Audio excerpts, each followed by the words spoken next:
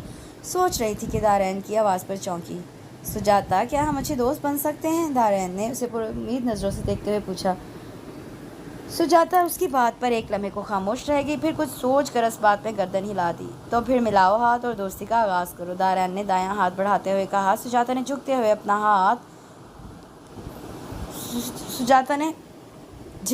اپنا ہاتھ آہستہ سے آگے بڑھا دیا، جسے دارین نے بہت گرمجوشی سے تھام کر چھوڑ دیا. باقی کا راستہ بھی اسی طرح ایک دوسرے سے چھوٹی چھوٹی باتیں کرتے ہوئے گزر گیا. سیمسٹر کا ایک مہینہ تو یوں پڑ لگا کر گزرا کہ مصروفیت میں دن رات کا پتہ نہیں چلا. خاص کر سجاتا کے لیے یہ مہینہ بہت مصروف ترین اور محنت طلب تھا. دارین کا یہ آخری سیمسٹر تھا، فائنل ایئر کا، اس لیے وہ سیمسٹر کے ایک ہفتے بعد ہی پاپا کے ساتھ آفس جانے لگا تھا، جبکہ سجاتا کچھ دنوں کے لیے اپنی اماں کے گھر آ گئی تھی. اماں، یہ کیا کر رہی ہو؟ میں نے کہا بھی تھا میں نماز پڑھ کر چٹنی پیس دوں گی، مگر تم بھی میری ذرا سی آنکھ لگنے پر لے کر بیٹھ گئی. مجھے جگا دیا ہوتا. سجاتا کے کان میں جیسے ہی سل بچے کی آواز پڑی، وہ کچی نیند سے باہر بھاگی جہاں امی چٹنی پیس چکی تھی. ارے نہیں بیٹا، شادی کے بعد پہلی بار کچھ دنوں کے لیے آئی ہے اور اس میں بھی سارا دن کام میں لگی رہتی ہے. بس تو نے کباب اور بریانی بنائی تو میں نے سوچا چٹنی خود ہی بنا لوں. تجھے اب کہاں عادت ہوگی ان پتھروں کے ساتھ جتن کرنے کی؟ اماں نے سل پر بچھی ہوئی چٹنی پر ہلکا سا پانی کا چھینٹا مار کر کٹورے میں گھسیٹتے ہوئے محبت سے چور لہجے میں کہا. اماں کی شادی کے بعد میں اتنی پرائی ہو گئی ہوں کہ اپنے گھر میں کام بھی نہیں کر سکتی، اور یہ تم نے کیا کہا کہ پتھروں کا بھلا؟ بچپن کی عادت چند دنوں میں کیسے بھول سکتی ہے؟ بلکہ میں تو وہاں بھی ایک عدد سل منگوانے کے چکر میں ہوں. چٹنی کا مزہ ہی سل پر پیس کر آتا ہے. سجاتا نے محبت سے اماں کے ہاتھ سے چٹنی کا کٹورا لے کر فریج میں رکھا اور خود ان کے گلے میں ہاتھ ڈال کر تک لائی اور اماں کو تخت پر بچھا کر خود دسترخوان لگانے لگی. سجاتا، ایک بات تو بتا. اماں نے پاندان سے چھالے نکال کر سروتے سے کاٹتے ہوئے کہا. جی اماں، پوچھے. سجاتا نے پلیٹیں دسترخوان پر لگاتے ہوئے مصروفیت سے جواب دیا.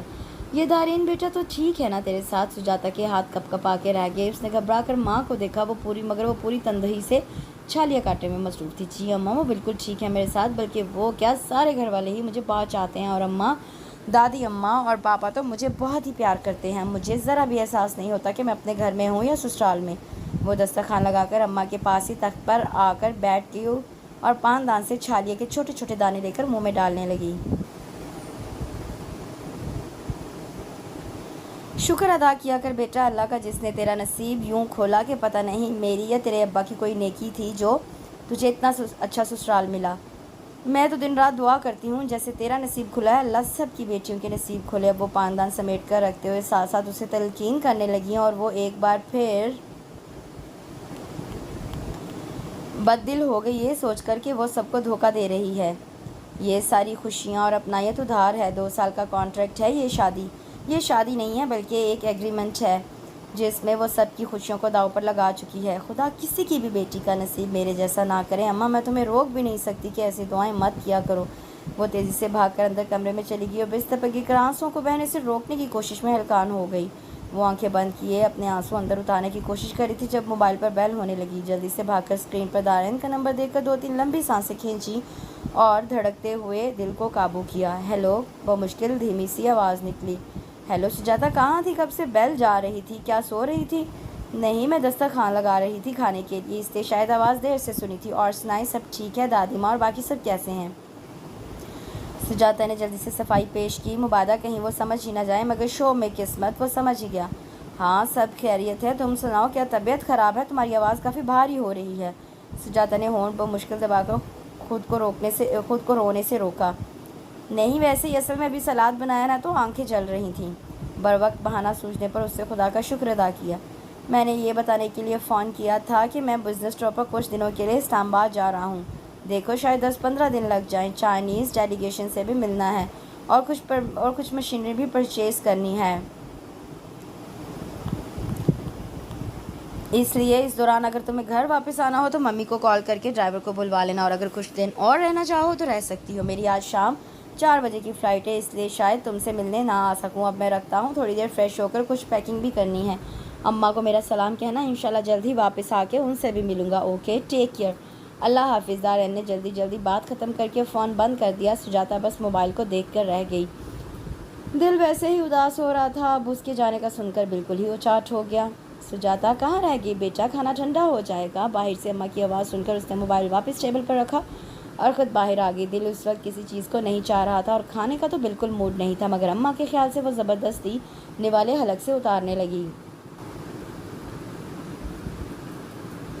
دارین کو اسلام آباد گئے 10 دن ہو چکے تھے اور اس دوران اس کے 3 فون بھی آ چکے تھے، مگر کسی فون پر بھی اس نے آنے کا نہیں کہا تھا۔ سجاتا کو اماں کے گھر سے آئے بھی 2 دن ہو چکے تھے۔ وہ دن گن رہی تھی، بالکل غیر ارادی طور پر وہ اسے سوچے جاتی۔ جب بھی اسے دارین کا خیال آتا تو وہ اداس ہو جاتی تھی اور وہ اپنی اس کیفیت کو سمجھنے سے قاصر تھی۔ سارا دن گھر میں مختلف کاموں میں مصروف رہتی تاکہ دارین کا خیال، اس کا سراپا جو بار بار نظروں کے آگے آ جاتا تھا، کہیں گم ہو جائے، وہ اسے ڈسٹرب نہ کرے۔ اب وہ زیادہ تر نیچے ہی رہتی تھی اور کوئی کام نہیں بھی ہوتا تو بچوں کے ساتھ لگی رہتی یا پھر دادی ماں کے ساتھ بیٹھ کر ان کے گزرے ہوئے دنوں کے قصے سنا کرتی تھی۔ مگر کب تک وہ خود کو بہلاتی؟ رات میں جیسے ہی کمرے میں قدم رکھتی، دارین کا دلکش سراپا آنکھوں کے سامنے آ جاتا اور وہ بے بس ہو جاتی۔ وہ اپنی بے چینی کو کوئی بھی نام دینے سے قاصر تھی۔ نہ تو اسے اماں کے گھر سکون ملا اور نہ ہی اب یہاں سکون مل رہا تھا۔ کیا کروں میں، کہاں جاؤں، یہ کیا ہوتا جا رہا ہے مجھے؟ میں تو ہمیشہ بہت پرسکون اور خوشباش رہنے والی تھی، پھر یہ بے چینی، یہ اضطراب اور یہ الجھن کس لیے، کیوں؟ وہ کھڑکی کھولے کھڑی چاند کو دیکھتے ہوئے سوچے جا رہی تھی۔ اس کا اور چاند کا بہت پرانا اور گہرا ساتھ تھا۔ وہ بچپن سے اپنے تمام راز چاند کے گوش گزار کرتی آئی تھی۔ نہ جانے اسے کیوں یقین تھا کہ وہ سب کچھ جو وہ چاند سے کہتی ہے اسے بغور سنتا ہے اور اسے تسلی دیتا ہے کہ اس کی ہر بات کا جواب دیتا ہے یہ چاند۔ آج بھی وہ بہت عرصے کے بعد اس سے مخاطب ہوئی تھی۔ تم شاید اس سے محبت کرنے لگی ہو، وہ تمہاری زندگی میں آ کر تمہیں متاثر کر گیا ہے، تم اس کو کھونے کے ڈر سے گھبرانے لگی ہو، تمہیں ڈر ہے کہ وہ کہیں خواب نہ ہو جائے۔ ایک سرگوشی سی اسے سنائی دی تھی۔ دل سے آواز آئی تھی، نہیں، میں اس سے محبت نہیں کرتی، میں تو بس سب کا دل دکھانے کے خیال سے گھبرا رہی ہوں، سب کی محبتوں کو ٹھکرانے کے خیال سے ڈر رہی ہوں۔ مجھے سب گھر والے بہت عزیز ہو گئے ہیں، میں ان لوگوں کی سچائی اور ایمانداری کی معترف ہو گئی ہوں، اس لیے ان کے ساتھ دھوکے کے خیال سے ہی میری جان نکلنے لگتی ہے۔ میں دارین سے محبت نہیں کرتی، غلط ہے یہ الزام ہے، میں اس سے محبت کیسے کر سکتی ہوں؟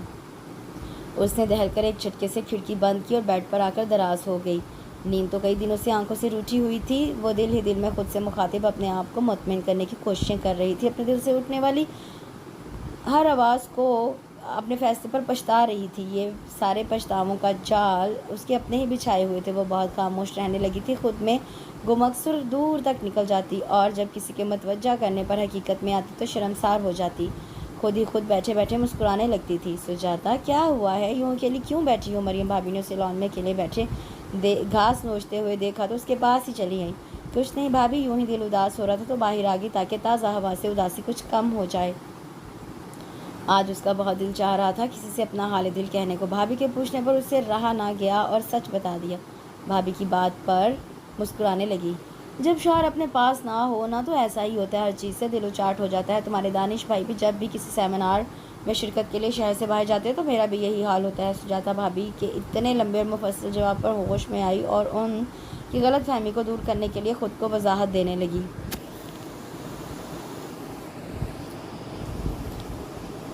بھابی، میں ان کو یاد نہیں کرنا چاہتی، میں ان سے محبت نہیں کرنا چاہتی۔ بھابی، میں انہیں نہیں پا سکتی کہ وہ امانت ہے سبین علی کی، اور میں خیانت نہیں کر سکتی، میں اپنے دل کی بات نہیں مان سکتی۔ میں آپ سب کو، اپنے والدین اور اپنے آپ کو دھوکہ تو دے رہی ہوں، پر اب سبین کو دھوکہ نہیں دے سکتی۔ میں واپس اپنے اصل کی جانب جانا چاہتی ہوں اور برداشت نہیں ہوتا مجھ سے، میں تھکنے لگی ہوں اور سکت نہیں ہے مجھ میں، مزید کسی گناہ کا بوجھ نہیں اٹھا سکتی۔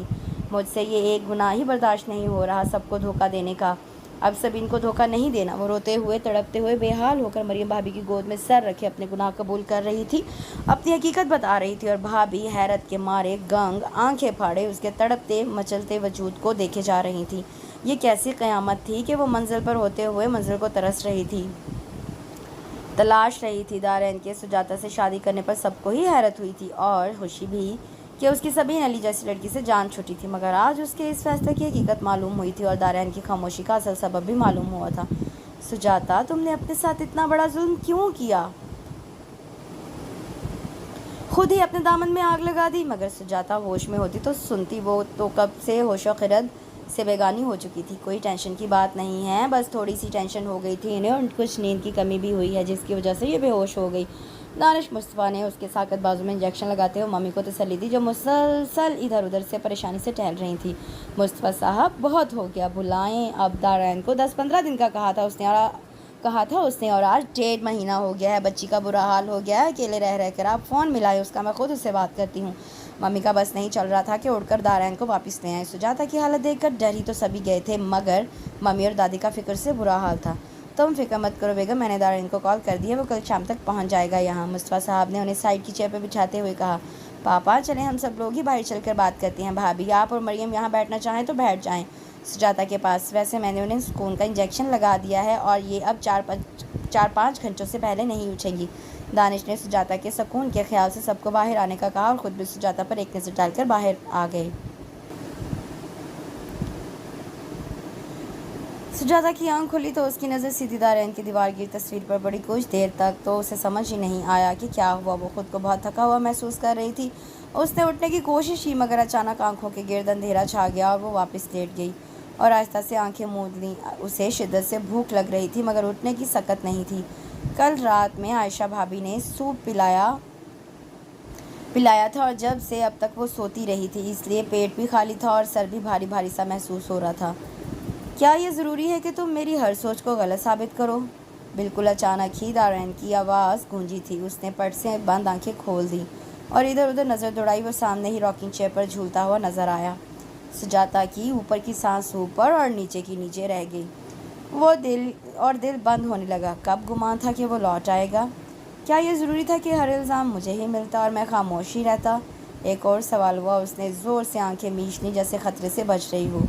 سجاتا رحمان، میں تم سے کچھ پوچھ رہا ہوں، جواب دو مجھے۔ کیا یہ ضروری تھا کہ تم ہی میرا مقدر بنتی اور میری منزل ٹھہرتی اور تم ہی قربانی دیتی اپنی محبت کی؟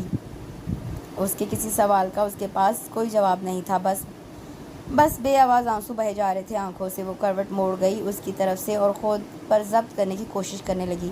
نہ جانے کیوں اس دشمن جان کو دیکھتے ہی حواس معطل ہونے لگتے تھے۔ جواب دو مجھے، دارین نے درشت لہجے میں کہتے ہوئے اس کا رخ اپنی طرف موڑا۔ سجاتا کی جان ہوا ہو گئی، دل سوکھے پتے کی طرح کانپنے لگا۔ کیا یہ ضروری تھا تم ہی میرا سکون چھینتی اور میں تم سے ہی محبت کرتا؟ سجاتا نے ایک جھٹکے سے آنکھیں کھول دی، آنسو بھری آنکھوں میں حیرت ہی بے یقینی تھی، استعجاب تھا۔ کیا یہ ضروری تھا کہ تم بھی مجھے بیچ پنجدھار میں چھوڑنے کی کوشش کرتی؟ تم بھی یہاں سے نقل مکانی کی باتیں کرتی؟ بولو سجاتا، کیا یہ سب ضروری تھا؟ کیا مجھ پر اتنا بھی یقین نہیں تھا کہ میرا انتظار کرتی؟ کیا میرا سہارا بھی لینا گوارا نہیں تھا جو تم ٹوٹ گئی؟ کیا میں اس قابل بھی نہیں تھا کہ تم مجھے پکارتی اور میں لوٹ کر نہ آتا؟ اس کی دھیمی آواز میں دکھ تھا، ملال تھا، ایک آس تھی۔ سجاتا ایک ٹک اس کی سرخ آنکھوں میں دیکھنے لگی جہاں ایک درد سا ٹھہرا ہوا تھا، کچھ کھو دینے کا خوف تھا، اپنی بے بسی اور بے اعتبار کیے جانے کا ماتم تھا۔ تم سے شادی سراسر میرا اپنا فیصلہ تھا جو میرے دل کی رضا سے ہوا تھا۔ سبین علی میری کلاس فیلو تھی۔ ایک دن اس نے مجھے دوستی کی پیشکش کی جسے میں نے قبول کر لیا کیونکہ وہ خوبصورت تھی اور سمجھدار بھی، اور اس کی سب سے بڑی خوبی جس نے مجھے متاثر کیا تھا وہ تھا اس کا کانفیڈنس۔ آہستہ آہستہ ہماری دوستی بڑھتی گئی اور ہم یونیورسٹی سے باہر بھی ملنے لگے اور اکثر ہماری شامیں بھی باہر گزرنے لگی۔ میں بہت خوش تھا ان دنوں کیونکہ مجھے لگتا تھا کہ سبین ہی وہ لڑکی ہے جس کی مجھے تلاش تھی، مگر یہ میری خوشی صرف چند دنوں کی تھی۔ ایک دن پاپا نے مجھے اپنے کمرے میں بلایا اور کچھ دیر ادھر ادھر کی باتوں کے بعد مجھ سے سبین کے بارے میں پوچھا تو میں چونک گیا۔ میں نے ان سے یہ نہیں پوچھا کہ ان کو سبین کے بارے میں کیسے معلوم ہوا، کیونکہ میں جانتا تھا کہ وہ ہم سب بھائیوں کی بہت کیئر کرتے تھے، اس لیے وہ ہماری شب و روز کی روٹین سے بھی واقف رہتے تھے۔ میں نے انہیں بتا دیا کہ میں سبین کو پسند کرتا ہوں اور اس سے شادی بھی کرنا چاہتا ہوں۔ میری بات سن کر وہ کچھ دیر کے لیے بالکل خاموش ہو گئے تھے اور پہلی بار زندگی میں ایسا ہوا تھا کہ وہ میری کسی خوشی پر یا میری کسی خواہش پر یوں خاموش ہوئے ہوں، اور اس وقت مجھے ان کی خاموشی بہت بری لگی تھی۔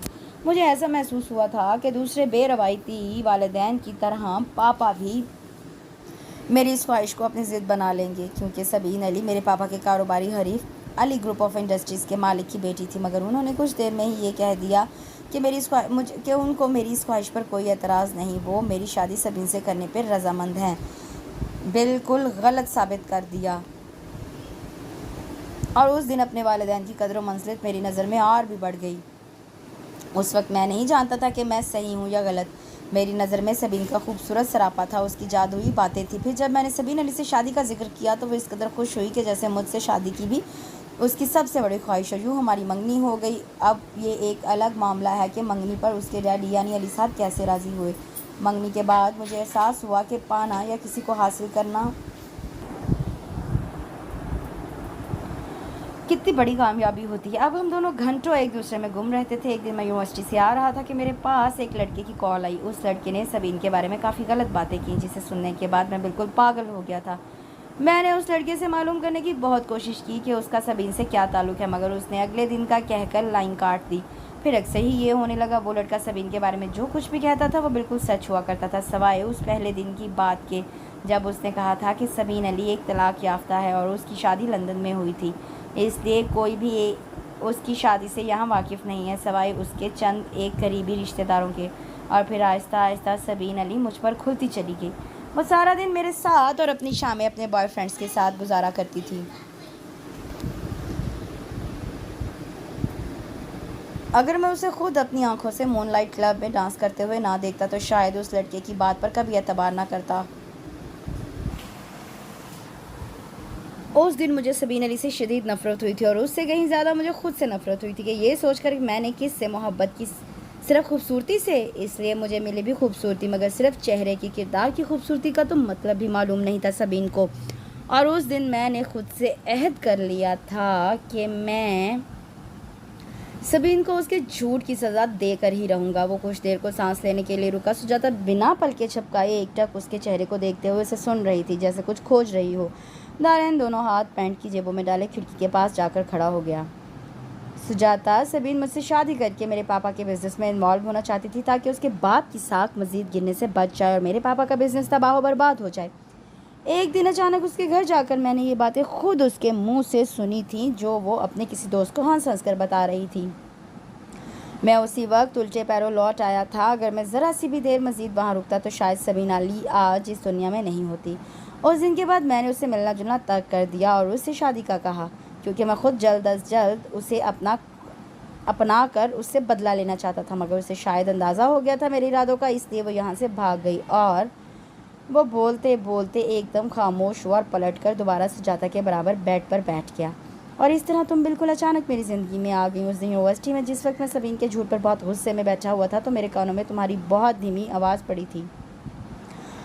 تم خود سے ہم کلام تھی اور کچھ بڑبڑا رہی تھی۔ میں تمہاری پوری بات تو نہیں سن سکا تھا، مگر تھوڑی بہت میری سمجھ میں آ گیا تھا، جس سے مجھے اندازہ ہو گیا تھا کہ تم بھی سبین کی اداؤں سے تنگ آ گئی ہو اور اس کے نخرے تم پر بھی گراں گزر رہے ہیں۔ میرا دھیان سبین کی طرف کم اور تمہاری طرف زیادہ ہوتا جا رہا تھا، اور جب اس نے مجھے بتایا کہ وہ تمہیں کسی غرض سے لائی ہے تو میں بالکل شاکڈ رہ گیا تھا۔ مجھے سبین کی جرأت پر حیرت بھی ہوئی تھی کہ کس طرح بیٹھے بیٹھے میری زندگی کا فیصلہ لمحوں میں کر گئی۔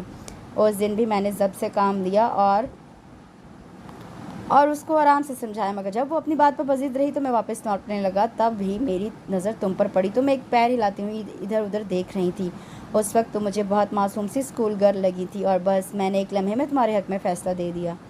سجاتا نے اچانک کچھ دیر بعد چادر ہٹا کر کھڑے ہونے کی کوشش کی، مگر دارین نے اس کے اچانک کھڑے ہونے پر احتجاجاً اس کا ہاتھ پکڑ کر اسے واپس بٹھانا چاہا، مگر سجاتا نے جھٹکے سے اپنا ہاتھ چھڑا لیا اور غصے سے دارین کی طرف دیکھنے لگی۔ میری بات ابھی ختم نہیں ہوئی، بلکہ اب شروع ہوئی ہے۔ مسٹر دارین، بہت ہو گئی آپ کی رام کہانی۔ نہ تو میں معصوم ہوں، نہ اسکول گرل جو آنکھ بند کر کے آپ کے دکھائے ہوئے راستے پر چلوں۔ حد ہوتی ہے جھوٹ کی۔ کسی لڑکی کے کردار پر انگلی اٹھاتے ہوئے شرم آنی چاہیے آپ کو۔ آپ نے یہ کیسے سوچ لیا کہ میں آپ کی باتوں پر ایمان لے آؤں گی؟ آج آپ کو معلوم ہوا کہ میں آپ سے محبت کرنے لگی ہوں تو آپ نے مجھے وقت گزاری کا ذریعہ بنانے کی پوری کوشش کر ڈالی۔ کل تک ہماری شادی ایک اگریمنٹ تھا، اور آج آپ یہ ثابت کرنا چاہ رہے ہیں کہ میں آپ کی دلی خواہش تھی۔ اگر ایسی ہی بات تھی تو آج ہماری شادی کو 6 ماہ ہو گئے ہیں۔ آج تک آپ خاموش کیوں رہے؟ کیا اس انتظار میں کہ کب میں ہارتی ہوں اور کب آپ کے قدموں میں گر کر محبت کی بھیک مانگتی ہوں؟ آپ سے محبت ضرور کی ہے میں نے، مگر نہ تو میں اپنی زبان سے مکروں گی اور نہ ہی سبین کی امانت میں خیانت کروں گی۔ وہ آگے بھی بولنا چاہ رہی تھی، مگر دارین کا زناٹے دار چانٹا اسے خاموش کر گیا۔ سجاتا اپنے گال پر ہاتھ رکھے 2 قدم پیچھے ہٹی اور دیوار سے لگ کر کھڑی ہو گئی۔ سجاتا، اگر ایک لفظ بھی مزید تمہارے منہ سے نکلا نا تو یاد رکھنا آج میں تمہیں نہیں چھوڑوں گا۔ تم نے کیا سمجھا ہے؟ مجھے شوہر ہوں تمہارا، تم پر پورا حق رکھتا ہوں اور جو چاہوں وہ کر سکتا ہوں، اور تم بس دیکھتی رہ جاؤ گی۔ مگر میں ان مردوں میں سے نہیں ہوں جو زن مرید ہوتے ہیں، اور نہ ہی ان مردوں میں سے جو عورت کو کھلونا سمجھتے ہیں۔ میں اگر آج تک خاموش رہا تو اس لیے کہ میں تمہیں تمہاری رضا سے حاصل کرنا چاہتا تھا، اور ساتھ ہی مجھے سبین کو تمہارے سامنے بے نقاب کرنے کے لیے ثبوتوں کی بھی ضرورت تھی۔ مگر تم نے آج بہت غلط الفاظ کہے سجاتا، بہت دکھ پہنچایا ہے تم نے مجھے۔ اور بہت غلط سمجھا ہے مجھے تم نے۔ میں تمہاری ساری غلط فہمی جلدی دور کر دوں گا، بہت جلد۔ دارین غصے سے درشت لہجے میں اسے انگلی اٹھا کر تن بھی کرتا ہوا باہر نکل گیا۔ سجاتا وہیں دیوار سے لگی ہاتھوں میں چہرہ چھپا کر بیٹھتی چلی گئی۔ سجاتا کے منہ سے اپنے لیے اتنے غلط الفاظ سن کر وہ بالکل ٹوٹ گیا تھا۔ وہ جس کی خاطر اتنی تگ و دو کر رہا تھا وہی اسے غلط سمجھ رہی تھی۔ اسے اپنی سچائی اور ایمانداری پر بہت یقین تھا اور سب سے بڑھ کر اسے سجاتا پر بہت بھروسہ ہو چلا تھا، مگر اس کے باوجود بھی وہ سبین علی کو سجاتا کے سامنے ثبوتوں کے ساتھ لانا چاہتا تھا تاکہ آئندہ زندگی میں سبین کوئی نیا گیم کھیلنے کی کوشش نہ کرے، مگر سجاتا نے وہ موقع آنے ہی نہیں دیا۔ اپنی بے خبری اور بدگمانی میں آج وہ اتنے مضبوط انسان کو ٹائم پاسر اور دھوکے باز بنا گئی تھی۔ سجاتا کے الفاظ سے اسے دکھ تو بہت ہوا تھا، مگر اب وہ اپنے فیصلے میں اور مضبوط ہو گیا تھا۔ اس سے یہ الفاظ اور الزام برداشت نہیں ہو رہے تھے۔ وہ جلد از جلد اپنی بے گناہی ثابت کرنا چاہتا تھا۔ ممی، ہم لوگ ہنی مون کے لیے لندن جانا چاہتے ہیں، دارین نے صبح ناشتے کے وقت سب کو اکٹھا دیکھ کر بات چھیڑی۔ دارین کی بات پر سجاتا کے ہاتھ سے چائے کا کپ گرتے گرتے بچا تھا۔ اس نے گھبرا کر دارین کو دیکھا، مگر وہاں گہری سنجیدگی کے علاوہ کچھ نہیں تھا۔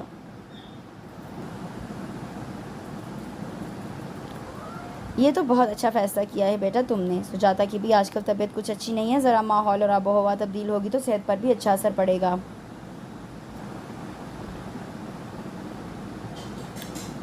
ممی کے کچھ کہنے سے پہلے ہی پاپا نے فوراً اس کے فیصلے کو سراہتے ہوئے بخوشی اجازت دی۔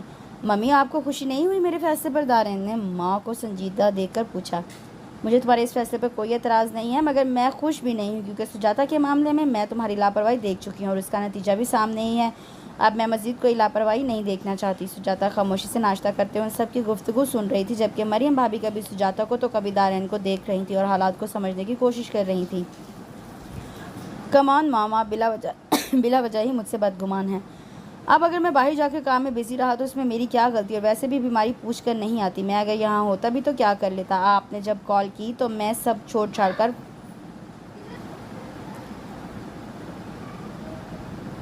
فوراً آ بھی تو گیا، مگر پھر بھی آپ مجھے غلط سمجھ رہی ہیں۔ دارین نے خفگی سے لمبی وضاحت دی اور ممی اسے بس گھور کر رہ گئی۔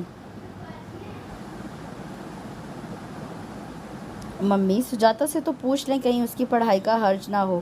مریم بھابھی نے دارین اور سجاتا کو ایک دوسرے سے بالکل لا تعلق بنے دیکھ کر فوراً سب کی توجہ سجاتا کی طرف کروائی۔ انہیں کچھ اندازہ ہو گیا تھا ان کے مابین ناراضی کا، اس لیے سجاتا کو بولنے پر مجبور کیا تاکہ صحیح طرح سے ان کے حالات اور تعلق کا اندازہ ہو جائے۔ ہاں بیٹا، تم کیوں خاموش بیٹھی ہو؟ اگر تمہیں کوئی پرابلم ہے تو بتاؤ، پاپا نے اس کے سر پر ہاتھ رکھتے ہوئے پوچھا۔ نہیں پاپا، مجھے کوئی پرابلم نہیں ہے، میں ٹھیک ہوں۔ سجاتا نے مسکرا کر انہیں مطمئن کیا، مگر خود دل ہی دل میں دارین کو کوسنے لگی۔ وہ جانتی تھی وہ جان بوجھ کر لندن جا رہا ہے تاکہ کھل کر اس سے بدلہ لے سکے، لیکن وہ اگر خاموش رہتی تو اور زیادہ ٹینشن بڑھتی، کیونکہ دارین نے اس سے وعدہ کیا تھا اپنی بے گناہی ثابت کرنے کا، اور وہ جان گئی تھی کہ اب دارین اپنے فیصلے سے پیچھے نہیں ہٹے گا اور اپنی بے گناہی ثابت کرنے کے لیے وہ کچھ بھی کر سکتا تھا۔ دارین، ٹھیک ہے، پھر تم جلد سے جلد جانے کی تیاری کرو اور اپنی ممی کی فکر مت کرو، یہ زیادہ دیر تم سے ناراض نہیں رہ سکتی۔ پاپا نے دارین کو پریشانی سے ممی کی طرف دیکھتے پا کر تسلی دی۔ سب ہی پاپا کی بات کی تصدیق کے لیے مسکرانے لگے تھے، جبکہ ممی نے اپنی ساری توجہ برابر میں بیٹھے علی پر مرکوز کر دی۔ ایک ہفتے بعد کی سیٹیں کنفرم ہوئی تھی دونوں کی۔ سجاتا اس دوران اپنی اماں اور ابا سے مل کر آ چکی تھی۔ جانے سے پہلے وہ بہت اداس اور فکر مند تھی۔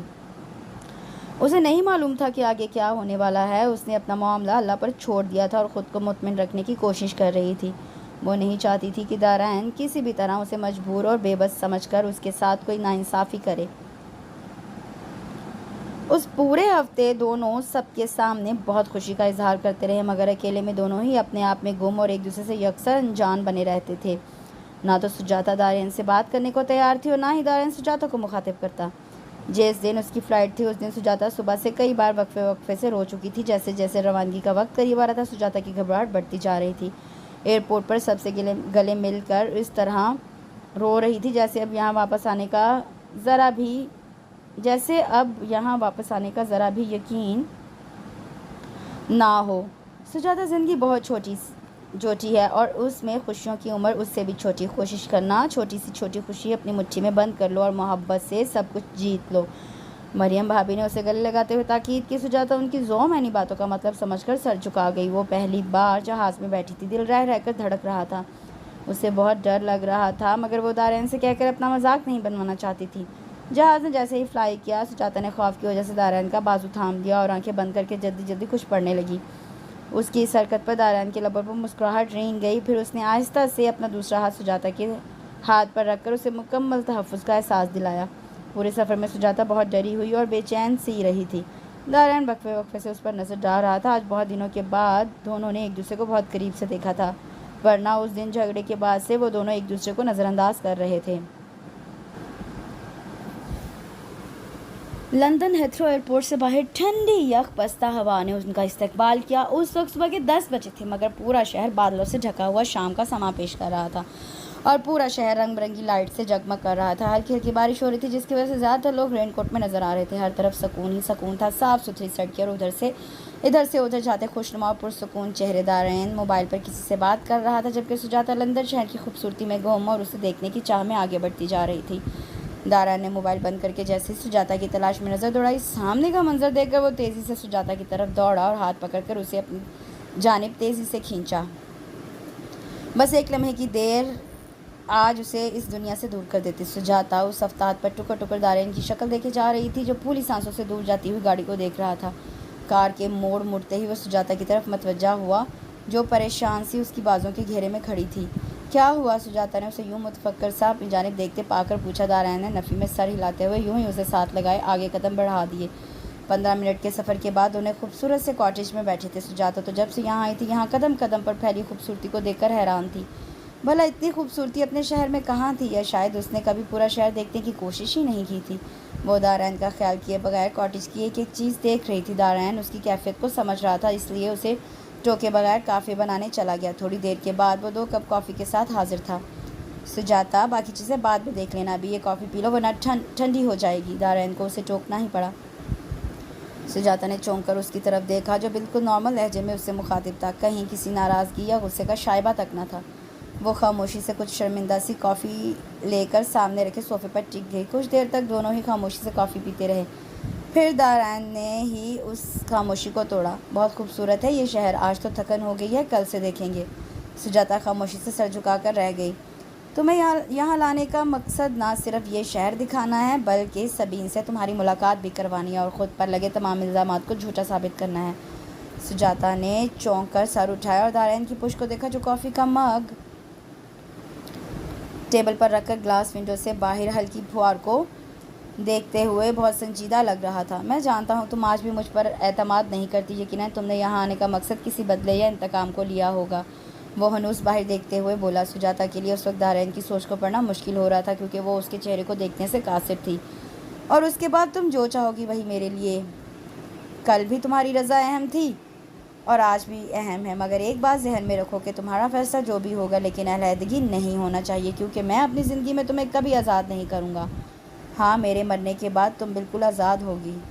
سجاتا نے اپنے منہ پر ہاتھ رکھ کر بمشکل خود کو کہنے سے باز رکھا۔ دارین آہستہ آہستہ چلتا ہوا کچھ دیر کے لیے اس کے سامنے رکا اور پھر اپنے روم میں جا کر دروازہ بند کر لیا۔ اس کے جاتے ہی سجاتا نے اپنی رکی ہوئی سانس بحال کی اور پھر خود بھی اپنے روم میں چلی آئی۔ دارین کی باتوں سے اتنا تو اندازہ ہو ہی گیا تھا کہ وہ اس دن کی بات بھولا نہیں، اب بھی اسی غم و غصے کی کیفیت میں ہے، مگر اب اس نے اپنے غصے پر خاموشی کی دبیس تہ چڑھا لی ہے۔ دارین کی باتیں سن کر وہ دل ہی دل میں ڈر گئی تھی اور جزبز ہو رہی تھی کہ اس کی اتنی صحیح کیا سارائی پر، اور حیران ہو رہی تھی یہ سوچ کر کہ کیسے وہ اس کی سوچ کو پڑھ لیتا ہے۔ شاید اس کا تجزیہ گہرا ہے، یا شاید وہی بہت آسان ہے جسے کوئی بھی پڑھ سکتا ہے۔ وہ گہری نیند میں تھی جب دروازے پر ہلکی سی دستک سنائی دی۔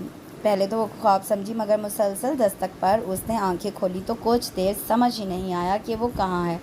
پھر یاد آیا تو جلدی سے اٹھ کر دوپٹہ درست کیا اور دروازہ کھول دیا۔ سامنے دارین پریشان کھڑا تھا۔ Are you all right? میں کب سے دروازہ بجا رہا ہوں۔ جی ٹھیک ہوں، شاید تھک گئی تھی، اس لیے گہری نیند سو گئی تھی۔ سجاتا نے وضاحت دی۔ دارین نے بغور اسے دیکھا، تھوڑے الجھے ہوئے بال اور آنکھوں میں نیند کا خمار لیے دوپٹہ شانوں پہ ڈالے خاموش سی کھڑی تھی۔ جلدی سے تیار ہو جاؤ، پھر کچھ کھانے باہر چلتے ہیں۔ سجاتا سرس بات میں ہلا کر واپس پلٹی اور 20 منٹ کے بعد ریڈ کلر کی پلین ساڑی پر آف وائٹ شال لیے لائٹ میک اپ میں باہر آئی۔ دارین باہر گاڑی نکالے اسی کا انتظار کر رہا تھا۔ سجاتا کو جو آتے دیکھا تو نظر ہٹانا بھول گیا۔ ریڈ کلر میں اس کی رنگت دمکی جا رہی تھی اور اس کے چہرے پر معصومیت و سنجیدگی کا امتزاج چہرے کو مزید دلکش بنا رہا تھا۔ وہ دروازہ کھول کر فرنٹ سیٹ پر آ کر بیٹھ گئی۔ دارین نے لمبی سانس کھینچ کر گیئر لگائے اور گاڑی باہر روڈ پر ڈال دی۔ دارین بہت مشکل سے خود پر کنٹرول کیے بیٹھا تھا، مگر اسے اپنی نظروں پر اختیار نہیں تھا جو بار بار جھک کر سجاتا کے سراپے میں اٹک رہی تھیں۔ سجاتا بظاہر دارین سے بالکل بے نیاز باہر کے نظاروں میں گم تھی، مگر اس کا مکمل دھیان دارین کی طرف تھا۔ وہ اس کی نظروں سے الجھن محسوس کر رہی تھی۔ دارین اس کے چہرے پر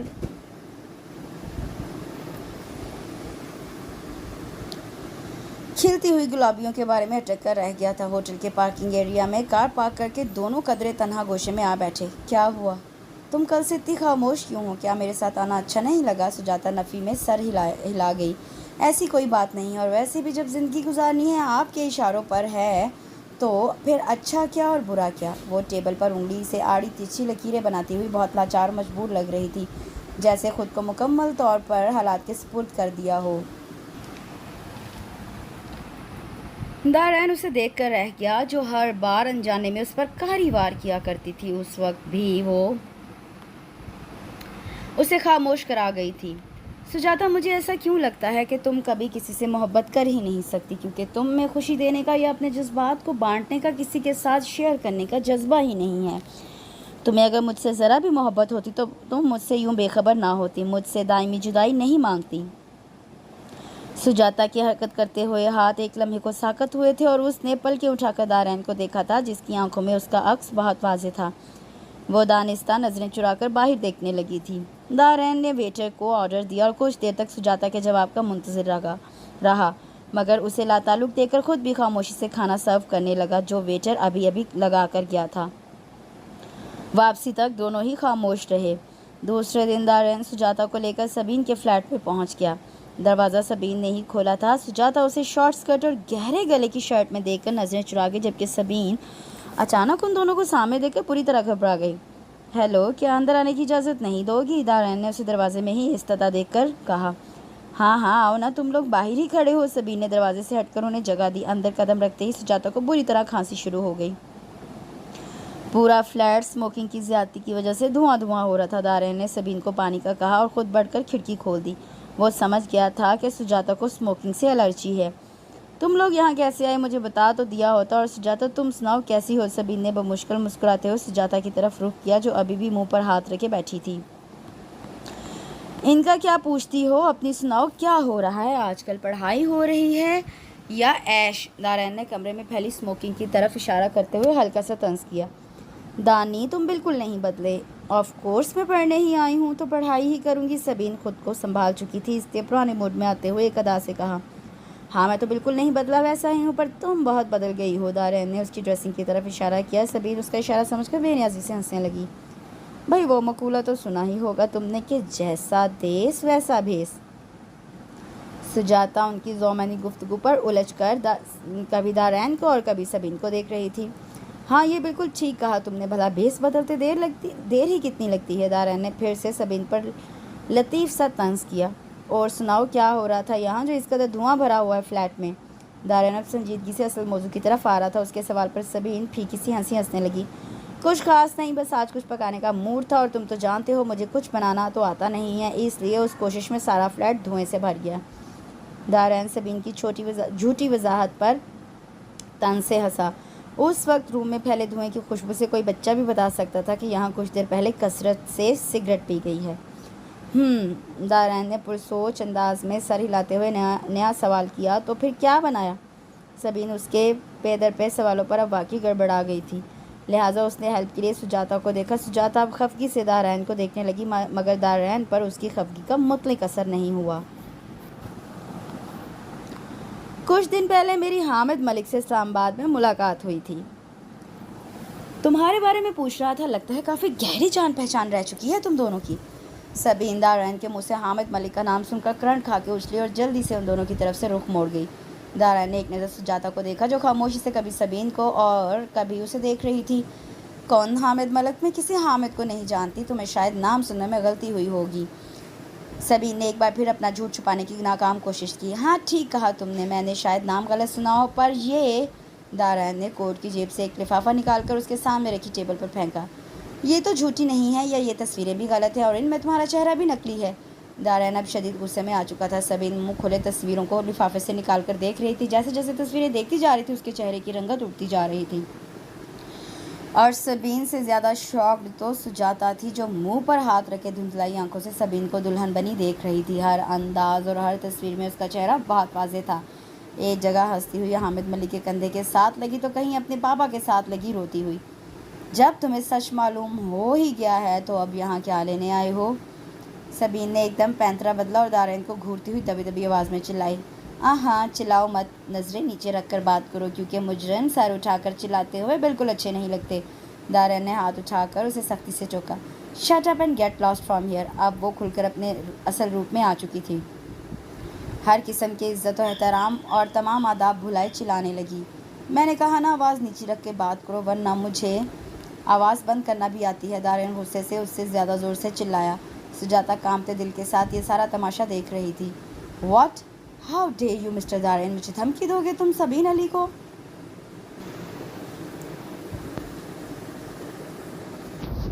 ابھی ایک کال کروں گی تو تم اور تمہاری یہ نام نہاد بیوی ساری عمر سلاخوں کے پیچھے چکی پیستے۔ دارین نے غصے سے بے قابو ہو کر اس کی بات مکمل ہونے سے پہلے ایک زوردار تمانچہ اس کے منہ پر مارا۔ سبین اس اچانک حملے کے لیے بالکل تیار نہیں تھی، لڑکھڑا کر دیوار سے جا لگی۔ سجاتا کا نام اپنی زبان پر لا کر گندا مت کرو، تم جگہ جگہ گھومنے والی کیا جانو کہ ایک عزت دار عورت کا نام کیسے لیا جاتا ہے۔ دارین کے جواب پر وہ بالکل بے قابو ہو گئی۔ ہاں عزت دار بیوی اور عزت دار عورت، کتنے پیسے ملے ہیں تمہیں عزت دار عورت کا رول پلے کرنے پر؟ سبین طیش میں بالکل اپنے حواسوں میں نہیں رہی تھی، پاگلوں کی طرح ہنستے ہوئے سجاتا کی طرف اپنا رخ کیا۔ سجاتا سبین کے منہ سے ایسے الفاظ سن کر بالکل سن ہو گئی، پلکیں جھپکائے بغیر اسے دیکھے گئی۔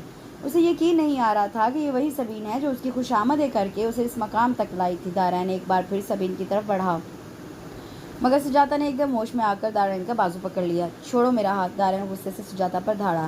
نہیں دارین پلیز یہ سب مت کریں، واپس چلیں پلیز۔ سجاتا نے اس کے غصے کی پرواہ کیے بغیر اسے باہر کی طرف گھسیٹا۔ سبھی نے ان دونوں کو بحث میں الجھا دیکھا تو جلدی سے قریب پڑا گلدان اٹھا کر دارین کی طرف پھینکا،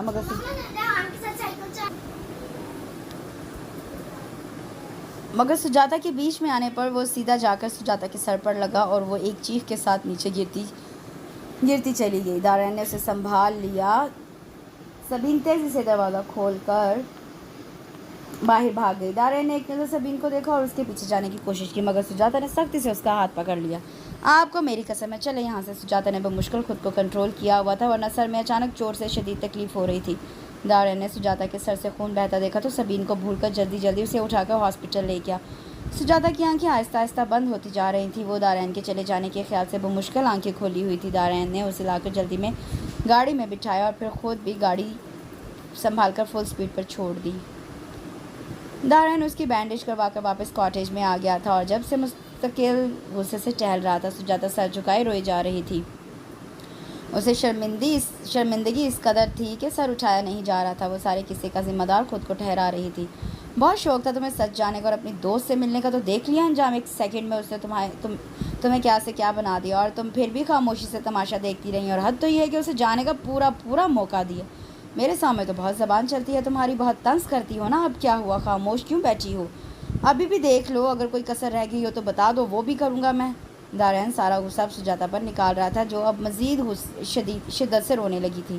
اب رو کیوں رہی ہو؟ سب کچھ تمہاری حسب منشائی تو ہوا ہے، تمہیں تو خوش ہونا چاہیے کہ تمہاری دوست بہت ناڈر ہے، بہت بہادر ہے، اتنی کہ اپنے ہی ہاتھوں سے اپنی دوست کا قتل بھی کر سکتی ہے۔ دارین نے اسے رونے پر مزید چڑھ کر مزید زور سے چلانے لگا۔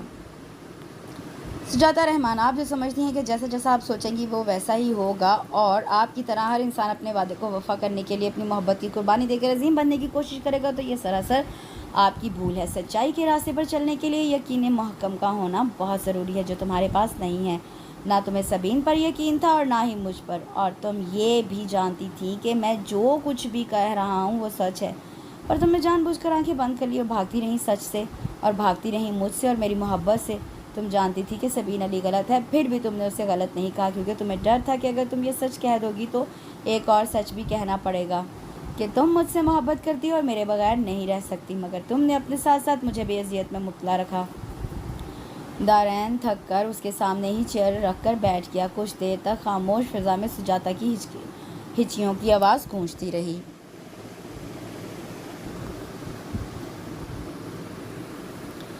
کم از کم اپنی محبت پر تو یقین کیا ہوتا۔ کہتے ہیں جس انسان سے محبت ہوتی ہے اس کے قدموں کی پہچان بھی ہو جاتی ہے اور اس کی سوچ پڑھ لیتا ہے انسان۔ تم نے واقعی مجھ سے محبت نہیں کی تھی، تم عادی ہو گئی تھی میرے وجود کی، جبھی میری غیر موجودگی میں بیمار پڑ گئی۔ سجاتا نے ایک جھٹکے سے سر اٹھایا اور کاٹدار نظروں سے دارین کو دیکھنے لگی۔ وہ بھی اس وقت اسے ہی دیکھ رہا تھا۔ الزام مت لگائیں مجھ پر اور میری محبت پر۔ اگر میں نے یقین نہیں کیا آپ پر تو آپ نے کب کوئی یقین کا جگنو میرے ہاتھ میں دیا تھا، اور کب کوئی لفظ ایسا کہا تھا کہ میں خوش فہم ہو جاتی اور ساری بدگمانی اور اجنبیت ختم کر کے آپ کا ہاتھ تھام لیتی؟ ہمیشہ آپ نے مجھے آنکھیں بند کرنے پر مجبور کیا۔ سبین سے آپ کی بات ہوئی تھی پر مجھے بتانا ضروری نہیں سمجھا، اور پھر جو کچھ آپ سبین کے بارے میں معلوم ہوا آپ نے کبھی مجھے اس کی ہوا نہیں لگنے دی۔ جھوٹ مت بولو، میں نے اسلام آباد سے آ کر تمہیں پوری بات بتانے کی کوشش کی تھی مگر تم نے سنی ہی نہیں بلکہ الٹا مجھ پر الزام ہی لگا دیا۔ دارین نے درمیان میں اسے ٹوکا۔ ہاں تو کیا غلط کیا اتنے عرصے تک یہ جانتے ہوئے بھی کہ میں آپ سے محبت کرنے لگی ہوں اور آپ کی طرف سے کسی فیصلے کی منتظر ہوں؟ آپ میری بے بسی کا تماشا دیکھتے اور اسلام آباد جاتے ہوئے بھی مجھ سے ملنا ضروری نہیں سمجھا، یہ جانتے ہوئے بھی کہ میں اس دن 2 بار گھر پر کال کر چکی تھی صرف آپ کی آواز سننے کے لیے۔ آپ تماشا دیکھتے رہے اور یہ انتظار کرتے رہے کہ کب میں خود آگے بڑھ کر اظہار کروں۔ اسلام آباد جا کر بیٹھ گئے اور جب معلوم ہو گیا اپنی کامیابی کا تو بھاگے چلے آئے صفائیاں دینے اور خود کو بے گناہ ثابت کرنے کے لیے۔ اگر سبین نے میرے ساتھ دھوکہ کیا ہے تو آپ کون سا وفا کی ہے؟ اتنے عرصے میں کبھی مجھے یہ نہیں بتایا کہ میں انتظار کے ایک پل سرات سے اتر جاؤں اور ایک خوف مسلسل سے باہر نکل آؤں۔ دارین ہونٹ بیچے مجرموں کی طرح سر جھکائے سب سنتا رہا۔ کیا یہ ضروری ہے کہ تم میری ہر سوچ، ہر دعوے کو غلط ثابت کرو؟ دارین نے پہلے بھی ایک بار پوچھا ہوا سوال آج ایک بار پھر دہرایا۔ سجاتا نے سوں سوں کرتے ہوئے ہاں میں گردن ہلائی۔ ہاں ضروری ہے، جب آپ غلط سوچیں اور اسے دعوے کے ساتھ میرے سامنے پیش کریں تو میں اسے غلط ثابت کر دوں۔ سجاتا نے تپے ہوئے انداز میں دو بدو جواب دیا۔ دارین نے ٹھنڈی سانس کھینچ کر بالوں میں ہاتھ پھنسائے اور چیئر کے ساتھ ٹیک لگا کر چھت کی طرف دیکھا۔ سجاتا سائڈ سے نکل کر اپنے کمرے میں چلی گئی۔ دارین نے ذرا سی گردن موڑ کر اسے دیکھا پھر بڑبڑانے لگا۔ انگور کھٹے ہیں دارین مصطفیٰ، دال اتنی جلدی نہیں گلنے والی۔ اور پھر خود بھی ایک جس میں چیئر سے کھڑے ہو کر اپنے روم میں آ گیا۔ آدھے گھنٹے کے بعد بلو پینٹ اور بلیک شرٹ پر بلیک جیکٹ پہنے باہر نکلا تو موسم ابرآلود دیکھ کر واپس اندر آیا اور سجاتا کے کمرے کو ناک کر کے اندر آ گیا۔ وہ بھی کپڑے چینج کر کے لیٹی ہوئی تھی اور ایک بازو آنکھوں پر رکھے دارین کو اندر آتے دیکھ چکی تھی۔ وہ بھی جا کر سیدھا اس کے سر پر کھڑا ہو گیا۔ یار اب ناراضگی چھوڑو، پھر کبھی لڑ لینا، زندگی پڑی ہے، آج موسم بہت اچھا ہو رہا ہے، چلو کہیں گھوم پھر کر آتے ہیں۔ دارین نے آنکھوں پر سے اس کا بازو اٹھاتے ہوئے کہا۔ سجاتا نے غصے سے اس کا ہاتھ جھٹکا اور کروٹ لے کر چادر سر تک تان لی۔ سجاتا اگر 10 منٹ کے اندر اندر تیار ہو کر باہر نہیں آئی تو یاد رکھنا ایسے ہی اٹھا کر لے جاؤں گا۔ وہ اپنی بات کہہ کر رکا نہیں، سیدھا باہر نکلتا چلا گیا۔ سجاتا کو ناچار اٹھنا ہی پڑا۔ تھوڑی ہی دیر میں وہ نیوی بلو کلر کی میکسی پر آف وائٹ اسکارف باندھے فرنٹ سیٹ پر آ کر بیٹھ گئی۔ اگر گھورنے سے فرصت مل گئی ہو تو آپ کو تو چلیں؟ سجاتا نے چبا چبا کر ایک الفاظ ادا کیا۔ دارین نے بمشکل اپنی مسکراہٹ چھپائی اور گاڑی سٹارٹ کی۔ کہاں جانا ہے؟ دارین نے ویو مرر میں سے اسے دیکھتے ہوئے سوال کیا۔ میرے آباء و اجداد لندن سے ہی تو تھے، سجاتا نے چڑ کر جواب دیا جس پر دارین قہقہا لگانے سے باز نہیں رہا۔ او سوری یار، میں تو بھول ہی گیا تھا کہ تم پہلی بار لندن آئی ہو۔ سجاتا اس کی بات کو نظر انداز کر کر باہر تیزی سے بڑھتی ہوئی بارش کو دیکھنے لگی۔ دارین نے گاڑی میں ہیٹر آن کر کے گاڑی کی سپیڈ کم کر دی۔ پانی کی وجہ سے سڑکیں بہت چکنی ہو رہی تھیں۔ یہ زیادتی ہے سجاتا، میں اب اس خوبصورت موسم سے بھی جیلسی ہو رہی ہے۔ سجاتا نے حیرانگی سے گردن موڑ کر دارین کی طرف دیکھا۔ اس سے پہلے میں تمہاری مسکراہٹ سے جیلس ہوتا تھا کیونکہ تمہاری ایک مسکراہٹ کے آگے میری پوری پرسنالٹی ڈاؤن پڑ جاتی تھی۔ دارین نے اس کی حیرانگی پر وضاحت دی۔ دارین کی بات پر خود بخود اس کے ہونٹوں پر مسکراہٹ رنگ گئی، ساتھ ہی دارین کا نعرہ بھی وہ مارا۔ سجاتا کھلکھلا کر ہنس دی۔ شکر ہے یار، مطلب صاف تو ہوا، ورنہ برسات نے آج سب کچھ جل تھل کر دینا تھا۔ دارین نے شوخی سے اس کے سندر روپ کو دیکھتے ہوئے باقاعدہ ہاتھ اٹھا کر شکر ادا کیا جس پر گاڑی ڈگمگا کر رہ گئی۔ دارین نے گھبرا کر جلدی سے اسٹیئرنگ کو گھما کر کار قابو میں کی۔ سجاتا مسکراتے ہوئے اتنے ویل ڈریسڈ بندے کی بدحواسیاں ملاحظہ کر رہی تھی۔ اڑا لو مذاق جتنا اڑانا ہے، دارین نے مصنوعی خفگی سے اسے گھورا۔ میں مذاق نہیں اڑا رہی بلکہ یہ دیکھ رہی ہوں کہ محبت اچھے خاصے انسان کو خبط الحواس بنا دیتی ہے۔ دارین بھی اب اس کے ساتھ مسکرانے لگا۔ ہاں یہ تو ہے، پھر یہ محبت بھی قسمت والوں کو ہی ملتی ہے اور ہم دونوں ہی بہت خوش قسمت ہیں کیونکہ ہم نے محبت کو نہیں ڈھونڈا بلکہ تقدیر یہ تحفہ ہمارے لیے لائی ہے۔ دارین کی بات پر سجاتا نے بے ساختہ آسمان کی طرف دیکھا اور دل ہی دل میں خدا کا شکر ادا کیا۔ ہاں، یہ تقدیر ہی تو ہے جو آپ کو مجھ تک لائی ہے اور مجھے آپ کو سونپا ہے۔ ہاں یار، پر ایک بات تو ماننی پڑے گی، اس سارے قصے میں سبین نے بڑا کردار ادا کیا ہے۔ نہ وہ ہم دونوں کو ملا کر بیچ سے ہٹتی اور نہ ہی یہ محبت ہوتی۔ سبین کے نام پر سجاتا ایک بار پھر افسردہ ہو گئی۔ اب منہ بد بناؤ، میں نے اس لیے سبین کا نام نہیں لیا، دارین نے مصنوعی خفگی سے اسے ڈانٹا۔ دارین، ایک وعدہ کریں مجھ سے کہ آپ سبین سے کوئی بدلہ نہیں لیں گے اور نہ ہی اس بات کا تذکرہ کسی سے کریں گے، حتیٰ کہ پاپا سے بھی نہیں۔ سبین کی بے راہ روی ہی اس کے لیے ایک بڑی سزا ہے۔ بہت مشکل ہے اسے معاف کرنا، پر تم کہتی ہو تو آج کے بعد تم اس کا نام بھی نہیں سنو گی۔ سجاتا مطمئن ہو کر مسکرا دی۔ ایک اور وعدہ بھی مجھ سے کریں؟ سجاتا نے موقع اچھا دیکھ کر کہا۔ وہ کیا؟ وہ یہ کہ آپ آئندہ مجھ پر ہاتھ نہیں اٹھائیں گے اور نہ ہی بنا کسی بات کی تصدیق کے کوئی فیصلہ کریں گے۔ دارین نے گھور کر اسے دیکھا، مگر اس کے چہرے پر جگمگاتی امید کو دیکھ کر اس بات میں سر ہلایا۔